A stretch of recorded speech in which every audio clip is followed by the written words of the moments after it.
সন্ধ্যার হালকা বাতাসে চারপাশটা যেন একটু শান্ত হয়ে গেছে। কলেজের পুরনো দালানের সামনে দাঁড়িয়ে ওমর চুপচাপ তাকিয়ে আছে। এই জায়গাটাই ছিল তাদের প্রথম দেখা, প্রথম গল্প বলা আর প্রথম হাত ধরা। আর আজ এটাই হতে যাচ্ছে শেষ দেখা। রাইসা আসছে ধীরে ধীরে, চোখে হালকা কাজল, মুখে চাপা একটা হাসি। কিন্তু সেই হাসির আড়ালে ওমর বুঝতে পারছে একটা অদ্ভুত কষ্ট লুকোনো। তোকে না বললে পারতাম না, রাইসা ধীরে বলল। জানি, ওমর উত্তর দিল, চোখ সরিয়ে নিল আকাশের দিকে।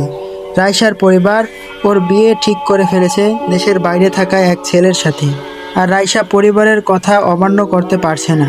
ওমর রাগ করেনি, অভিমানও করেনি, শুধু নিঃশব্দে সবটা মেনে নিয়েছে। ওরা একসাথে কলেজের মাঠে হাঁটলো, কিন্তু আগের মতো তাদের মাঝে খুনসুটি ছিল না, শুধু নীরবতা।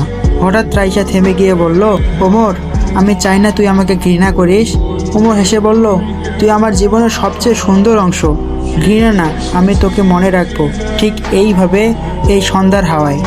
বিদায়ের সময় ওরা হাত ধরেছিল শেষবারের মতো। কেউ কিছু বলেনি, শুধু চোখের দৃষ্টি বলছিল সব কিছু।